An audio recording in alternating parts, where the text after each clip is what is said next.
Duncan. Hello, Alan. Hello. Well, this isn't Duncan as a matter of fact, it's Robbie, but that's by the by. Bye-bye to you too. How do David? Hello, Alan.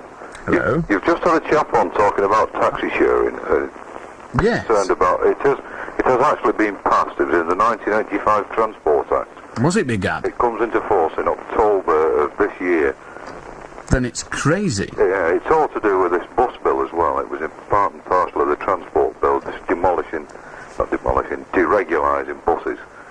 It's part. Well, some would say that was a Freudian slip. But I wouldn't be so naughty. Now then, well, what's it all about then? It's about people being able to flag down an already occupied taxi and the driver being permitted. That's right. It's been passed. It was passed in the 1985 Transport Act, which was passed in the middle of November. And are you in favour of it or against it? Oh, I'm totally against it. I'm a bus driver for a start. So yes, and making taxis more amenable, or more accessible, would make your life a little more difficult. It would, yes. But your life's not going to be too easy this year anyway, is it? Well, no, and I've also got a 19-year-old daughter who uses taxis a lot, so I don't particularly want to... Is there any provision? Is there any provision within this bill, or indeed shortly to be legislation?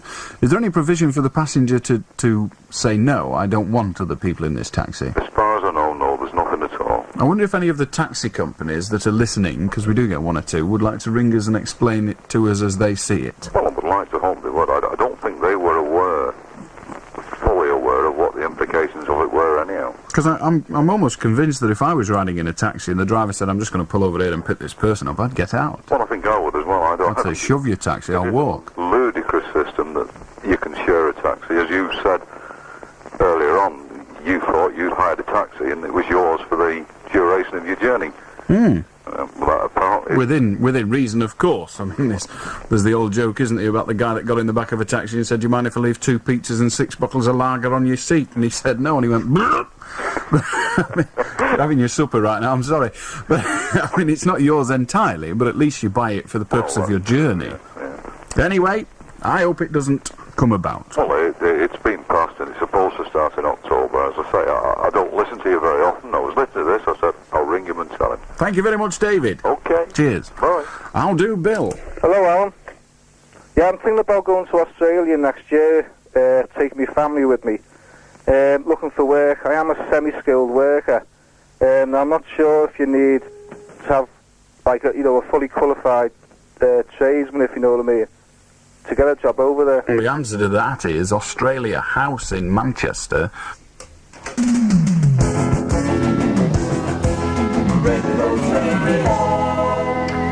Yet another Scouser. Somber mood. Now then, do as she tells you. Don't partake of alcohol immediately prior to the utilisation of your motor vehicle. That's what that Scottish fella called Trevor said we had to say. Drink and drive doesn't make sense. I'll do Anthony. I'll do Alan. Hello? Yes, what do you want? Yes, well, you said you don't like Scousers, didn't you? No. No, you did. No, I did. Surely you mean yes, I did. Well, that's just the same, innit? Well, you said well, it's not just the same. Yes and no are entirely different. In fact, they're opposite. I did not say I don't like Scousers. I don't recall ever saying I don't like Scousers. What I said, and have said many times, and I'll repeat it for the benefit of your small brain, is that more than half the Scousers that come on this programme resort, as indeed our preceding call did, to use of profanities. What's profanities? Swearing, you cretinous idiot. No, well, I don't swear. Don't you? Fine, we've established that. Anyway, are you there? Yes, I am here. Well, you were in the Liverpool Echo the other week, wasn't you? Well, a couple of months ago. A lot of months ago. Yeah, well, you say you don't like Scousers. Why? I did not say I don't like Scousers. Well, my brother says that... I don't give a toss what your brother says. But he's right, though, isn't he? He may well be right, he may well be wrong, but I don't care what he says. But you're shouting at me, aren't you? What's shouting got to do with it? Well, I'm not shouting at you, am I? I don't care what you're doing. Well, just think about it this way. You said you don't like... I did not say I don't like Scousers. How many times have I got to tell you? Are you deaf, stupid, both, or what? Well, I was listening to you the other week... I don't care, you idiot! Crikey! You can take so much off brainless cretins, and then you have to stop. Hello, Joe. Hello? You're not thick, are you? No, Alan. Oh, God, thank heaven for that. What do you want? I'd like to talk about racism. I've got a friend, you see, and he's slightly getting a bit of racist remarks. See, he owns a shop, and last night some racists came in, sprayed all his shop with, pack his go home. Is there anything you can do about that? You can start by cleaning it off. Alan... the problem is knowing who did it. Well, he's got no idea. Well, there's tons of youngsters around there, you know. I mean, if he doesn't know who does it, there's nothing he can do about it. Go on. You know when someone phones up, you are rather apprehensive about their name. I'm never apprehensive about their name. Well, you sort of like doubt the existence of the name. What do you mean, I doubt the existence? When someone phones you up with an obscure name, you know, like Asian people do have rather different names. Different names to us, yes. Yeah. And you rather doubt them, don't you think that's It's not a case of doubting them. I don't allow people to come on this programme using just a nickname. Now, it's unfortunate that a lot of Asian names, and indeed German names and many other nations' names, sound like nicknames, and so I asked them to tell me whether it is a nickname or not. Don't you think that's slightly prejudiced, though? You know, doubting someone... It would be prejudiced if I then went on to say, right, well, I'm not prepared to talk to you, yes, but I don't. We had a caller on earlier called Manthe. Hi, Joe. Okay, just a sec, Alan. Waste of time, isn't it, eh? Hello, Lisa. Hello? Hello. I'd like to talk about Christmas, and I think Christmas is too commercialised, and big stores and Father Christmas make money out of a religious festival. Did you buy any presents this year? Yeah. Then you're part and parcel of the commercial. Don't be a hypocrite. Don't buy presents next year and reject all that are offered to you. Shut up, cretin. See, that's your sum total, is it? Oh, you've gone. Never mind. Hello, Mick. A guy on there talking about prejudice and Asians, yeah? Prejudice, not prejudice. Well, like prejudice. Well, there's nothing wrong with it, is there? Drop dead. I'll do Chris. Hello, Alan. Is it true you used to work in a mental institution? Not quite. Not quite. Where was it? That's irrelevant. Did any of the mental patients give you any tips for your show? Only not to talk to people called Chris. And I've decided to implement that immediately. Hello, Charlie. Hello, Alan. Have you enjoyed your Christmas? Yes, thank you. I'll do Carol. Hello? Hello. Is that Alan? Yes. Well, my name's Carol and I know, that's why I said hello, Carol. Right, well, I'm on CB and I was wondering if I've heard you talking about CBs, you see. And, you know, you have to have a licence, you know that, don't you? Yes. Well, why can your television licence not cover it? Why should it? Well, I was thinking, well, £58, it's a lot of money. I don't see why any of the resources I pay for my television should help pay or help license your ridiculous hobby. Can you say that again? Why don't you listen carefully? You say you use the CB. Yeah. Are you listening to it now? Yeah, I am. Well, listen to it and don't bother me. How do Stuart? Hello. I'm 22 years old, I'm unemployed, and I'd just like to put my case forward for the socialist cause. Well, what I think is for the socialist cause, I've just heard you say there's nothing worse than, there's only one thing worse than a capitalist. I didn't mention capitalist. Well, I think, you said something about there's only one thing worse than a capitalist. I didn't mention capitalist. Well, could I just put my case forward? Or would you like to establish what I said, first of all? Well, what I said was, there's only one thing worse than a Tory, and that's a socialist. Well, that's good enough, isn't it? What's good enough? What, a capitalist is... That's good enough. The Socialist Party in this country are capitalist. Well, I'd just like to ask what you've got against the socialist cause when all they want to do is they want to distribute the money in this country. Then I'll tell you, evenly. I have nothing against the cause of socialists. It's just socialists frequently get up my nose because they are so depressive. Well, I'm not depressive. Well, you've not made me laugh yet. Well, not. And the guy that was on before, the guy that was on that I was talking to was telling us how the world was an awful place. Well, well, why doesn't he just kill himself and not bother me? If he doesn't like the world, get the hell out of it. Well, that's a typical attitude of you, but... Would you like me to adopt somebody else's attitude? Well, I've been unemployed for 2 years, but I don't feel like killing myself. Good, I don't want you to. I want you to be happy even though you're unemployed. Well, I am happy. Good. But I'm just trying to put my case forward. Then put it forward. Well, I'd just like to say that instead of all this greed, it's going to... all this money, it's just going to one end, it's going to the rich people. Why doesn't it be more distributed? How? How do you want it distributed? Well, it's not that simple. You've got to convince the people. Well, let's not worry about convincing them, first of all. Tell me what it is you want to convince them of. How do you want this money distributed? You have to tax the people. Right. Tax people of the higher pay. Yes, that includes people like me, who already pay a very large amount of money in income tax. A very large amount of money. The amount of money I pay in income tax is more than my father used to earn. Well, I think that's irrelevant, really. Well, you may see it as irrelevant, but just imagine. I will very shortly reach a stage where I will start turning down work because it isn't worth doing it. Yeah. Because of the amount of money it will generate is virtually nil. Yeah.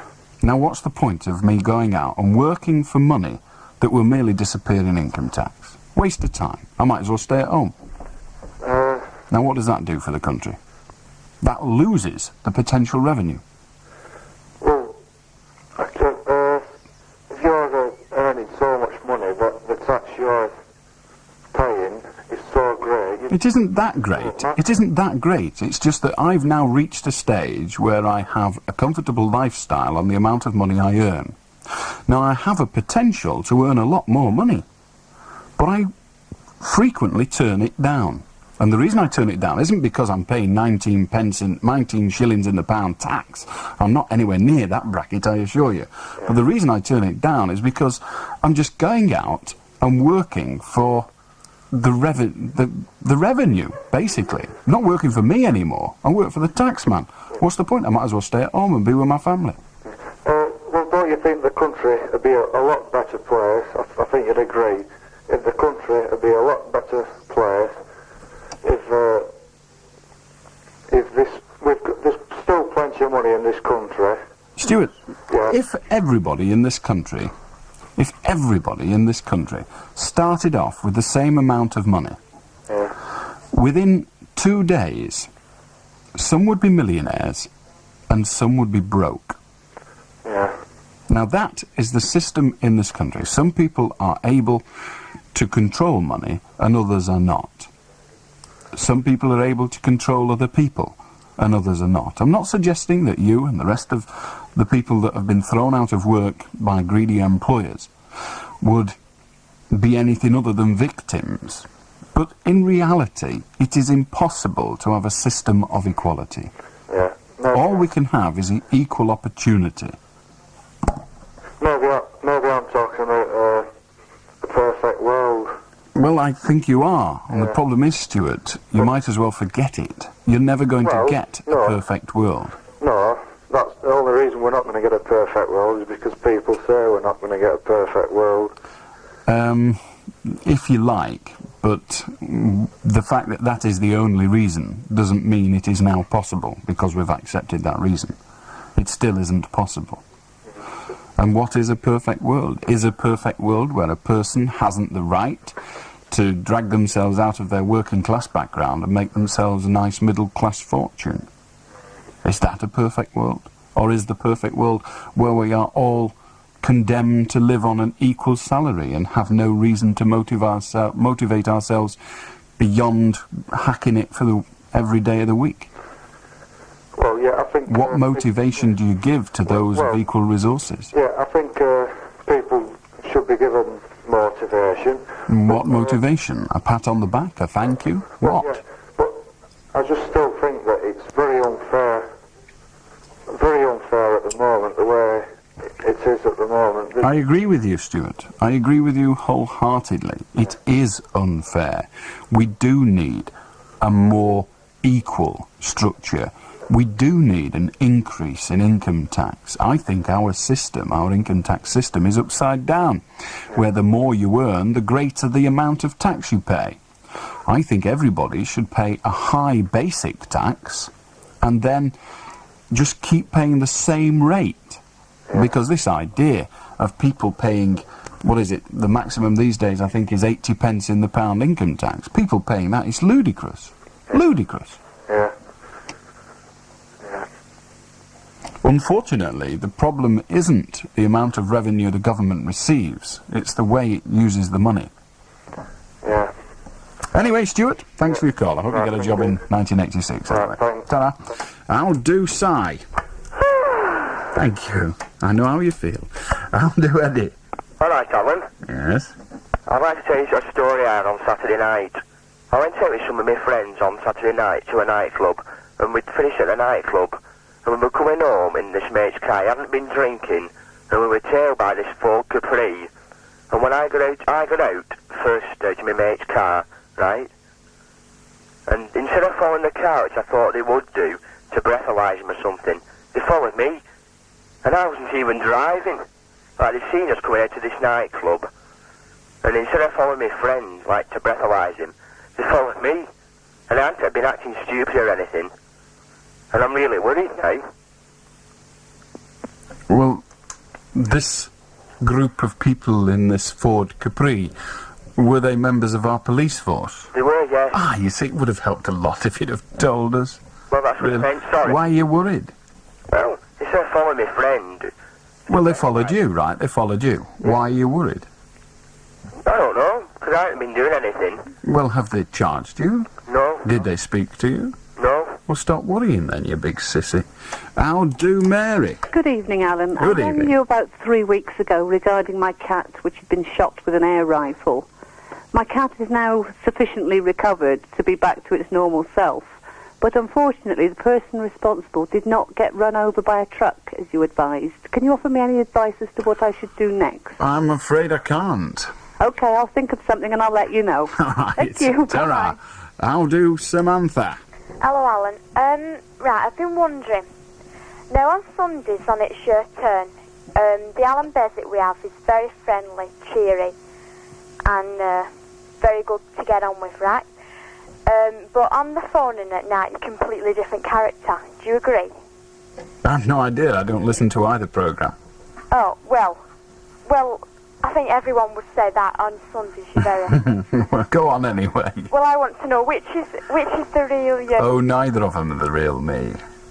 What do you mean? The real me, you're not going to believe this, but the real me is a very shy, quiet, retiring, angelic creature. No, I don't believe that, Alan. No, I told you wouldn't. Nobody ever does. I can't think why. Oh. Okay, then. There is no real Allan Beswick, Samantha. All right. Okay. Ta-ra. Ta-ra. I'll do, Eric. Hello, Alan. Hello. You're not going to Ulverston when you go to Barrow, are you? I've no idea. I doubt it. Oh, that's a good thing, because Ulverston really is the most miserable place you can imagine. But Is it? nevertheless, there is one oasis in the cultural desert of Ulverston, and that is the Laurel and Hardy Museum. Oh, yes, run by that councillor. Yeah, that's it. It's the best. Anything run by a councillor can't be all good. Oh, I don't know. Anyway, why do moths fly with the legs open? Because they've got such big balls. Yeah. Ta-ra. Right, well done. Bye. Bye. We've all seen the size of mothballs. A night out, shopping trip, visits to friends. For any transport needs, phone George's Taxis, Kirkham 682-320 or 682-442 for a 24-hour, reliable, comfortable and safe journey. Guess what time it is? It's time for the melodic moment. I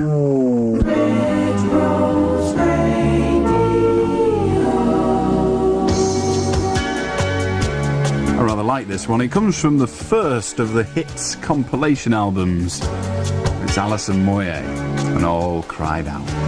Woo! Another track from the same album next. You took your time to come back this time. The grass has grown under your feet.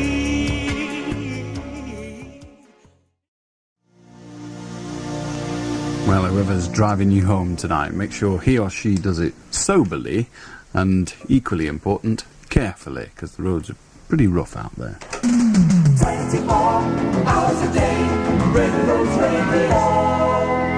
Back to the lines, if you want to join us, it's just after 1:45 in the morning. Yes, terrible, isn't it? Preston 561,000 is the number, and we're talking to Gary now. How do, Gary? Hello, Gary. Hello, Prejudice. Yes, hello, Gary. All right.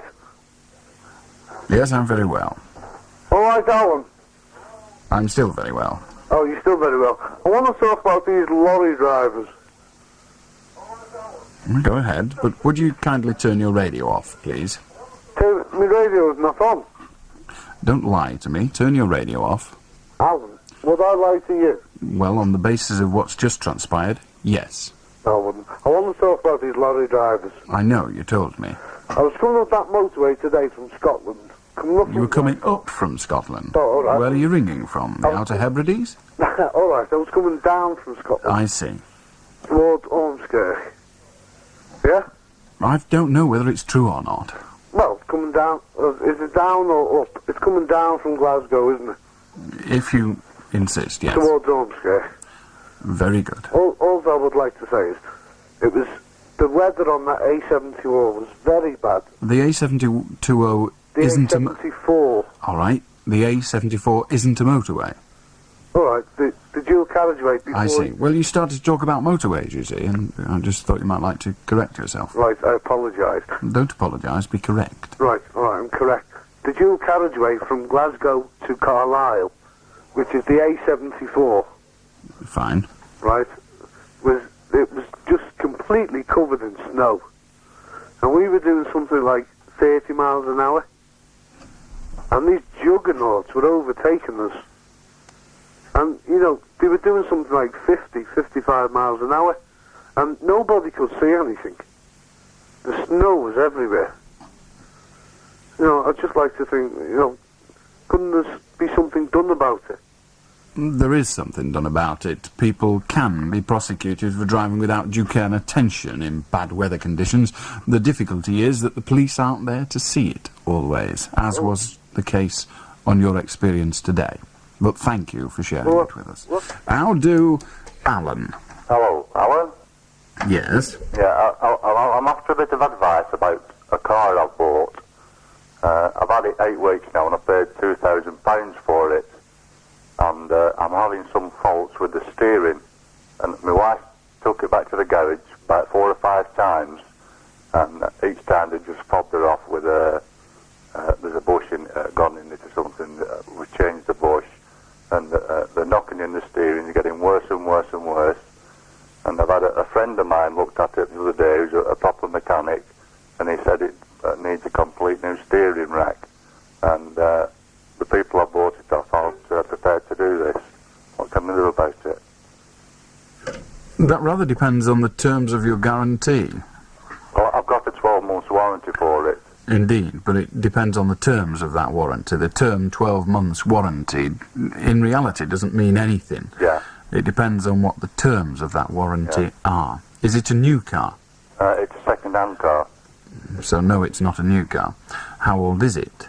It's 1985 years old. 5 years old. Yeah. See, the problem always is that when you buy a second-hand car, and I don't know why it is this way with people, they expect it to be a new one.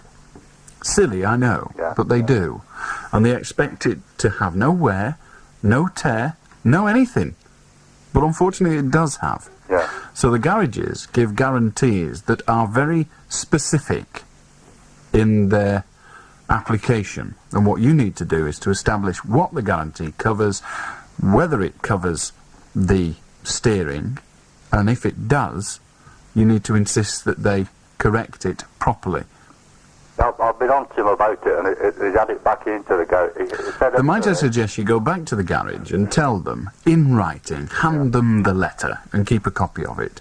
Tell them what the fault is, remind them that they have had 2 opportunities to correct that fault and have failed, and tell them that you will give them 1 further opportunity to correct that fault, and if they fail to do so, you will take the vehicle to another garage, have it repaired satisfactorily by them, and then sue the original garage for the cost at the second garage. Yeah, that's right, because I know it's right, that's why I told you to do it. Yeah, all right? The garage I took it to, I phoned him up the other day and he said he completely checked the steering and there's nothing wrong with it. Yes. Alan, I've just given you the course of action to take. Take that. Yeah, okay, thank you. All right? Thank you. Bye-bye. Bye. How do, Lee? How do, Alan? Knock, knock. I think it must be Alan's car. We can hear the steering knocking. No, go on, knock, knock. I don't play knock-knock jokes. Go on, Alan, you'll laugh at this one, it's a good one. Oh, dear me. Who's there? Cornflakes. Cornflakes who? I'll tell you next week, it's a cereal. Oh, dreadful. Dreadful. You ought to be put down for that. Why? It's dreadful. It's a good one, you've got to admit. I've got to admit I'm not going to. Go away. All right, ta-ra. Ta-ra. Ta-ra.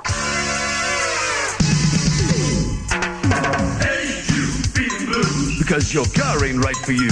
Bradshaw's Car Delight. New and used, they've got it right.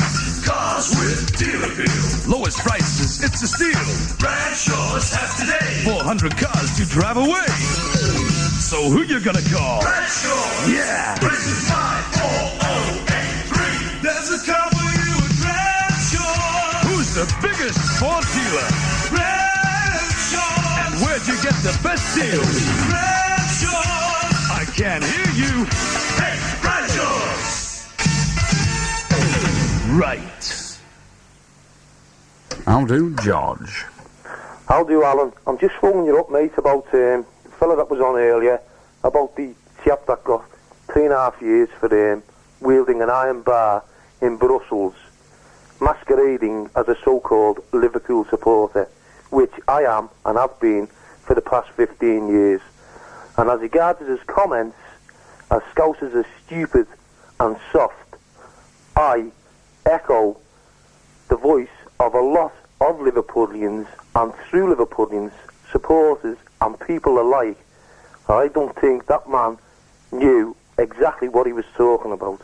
Well, George, what is it you're complaining about? Are you complaining about his suggestion that your supposed colleague was innocent, or are you complaining about the fact that the guy was out there watching a football match involving a Liverpool team and he was from Liverpool and he's no right to call himself a Liverpool supporter? Or are you protesting about the earlier caller's allegations that Scousers are soft?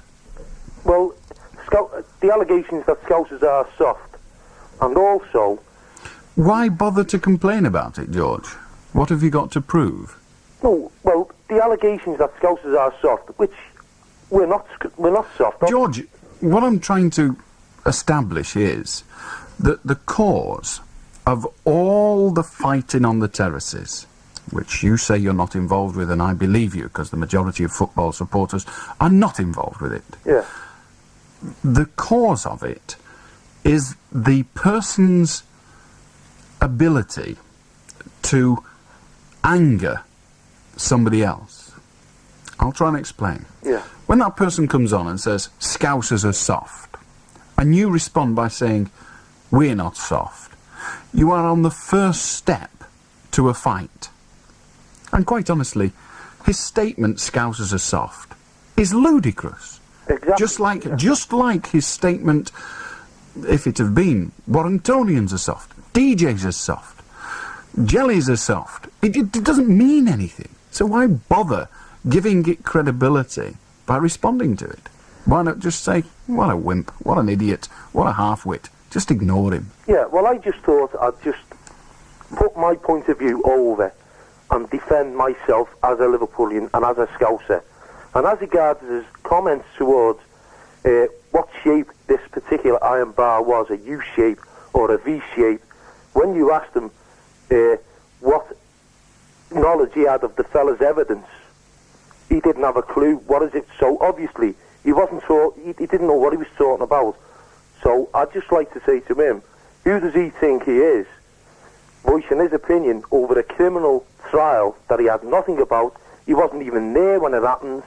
So why should people like that, who are totally mindless idiots, slag the likes of me, a Liverpoolian, a Scouser, who lives in a place that, as you know yourself... But George, you ask a question there in your statement, why should a mindless idiot? He wouldn't be a mindless idiot if he had a substantive reason for doing what he did. Yeah, I know that. So that's why. The reason he slagged off Scousers was because he is a mindless idiot. Yeah, well, point taken, like, but So why don't we just agree on that? The man... just agree on that, and I thank you for calling him an idiot as well. All right. I think that's very valid. Cheers. Thanks very much. Ta-ra, George. Ta-ra. And he never swore, and I'm glad. How do, Stephen? All right, Al. Hello, Al? Yes, hello. Yeah, I'd like to talk about what he's just said there. And his subject about James McGill getting 3.5 years. Well, let us just confine ourselves to the subject of James McGee's sentence. What have you got to say about it? Well, personally, I think the sentence was a disgrace. You'll have to be more specific than that. I mean, some people think it was a disgrace because it should have been 20. What's your point of view? You think he should have got 20 years? No, I think he should have got less. You think he should have got less? Yeah. He was convicted of wielding an iron bar and attacking other people with an iron bar. That's correct, yeah. And you think he should get less? Yeah. Why? Was you there, was it? No. Yeah. Well, you? I was, yeah. You were there. You were a witness at this incident. Yeah, I was a witness, yeah. At this iron bar incident? Yeah. You're a liar. I'll do Les. Liz, I'm sorry. It's Liz. Hello, Liz. Yeah. Listen, I'm phoning up about that man that phoned up about the intoxic meter. Yes. Well, I think it's stupid because if you were drunk, right, you could get one of your mates to blow into it, couldn't you? I think so, yes. Why didn't I think of that? Of course you could. That's what I say, that's what my husband says. In fact, says that. What you could do, now we start to think about it, is you could blow up a balloon before you go in the pub, and then when you come out, you could get the balloon to blow into the intoximeter to get the car going. Exactly, that's what we say. And I says, I don't know how Alan... Well, my husband says, I don't know how Alan never thought of that. The other thing, what we've got then, of course, is we'd have to have extra legislation saying that no one is allowed in a public house with an inflated balloon. Wouldn't that make a mess of parties, wouldn't it? Anyway, that's an excellent idea, Liz. Thank you very much. And I should have thought of it, you're right. Alan! Go on. Can I just ask you something? Go on. See all these people that phone you up and say things and throw abuse at you, doesn't it annoy you? Not at all, no. I get money for it. Don't you feel like just punching them? No, I never feel like that, because that would require physical violence, and I don't have any desire to perpetrate physical violence on anybody. Oh, I don't know how you could take it. Amanda, it's easy. You get paid for it right enough, don't you? Sorry? You get paid for it. I get paid for it. That's how I take it. I'm wasting our phone bills. Well, they're not wasting mine. All right, Liz. Right, nice Alan. to talk to you. Right, Bye-bye. I'll do Amanda. Hello. I'd like to talk to you, Alan, about the way that radio DJs are criticising Bob Geldof and all the work he's done for Live Aid. Go on. Well, I don't think it's right, because if he's done all this work and all, he was showing it on the television, all the things that he's... Yeah, we know about what he's done. Who's been criticising him? DJs on Radio 1. Well, what do you expect of DJs on Radio 1? They're all a bunch of prats. Yeah, I suppose you're right. They are. They're all pretentious, jumped-up nerks.